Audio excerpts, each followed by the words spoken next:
大家好. Hi everyone. 我叫李燕. I'm Yan Li.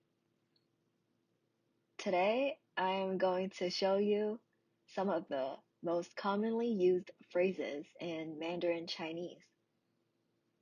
今天我将告诉你普通话中最常用的一些词汇.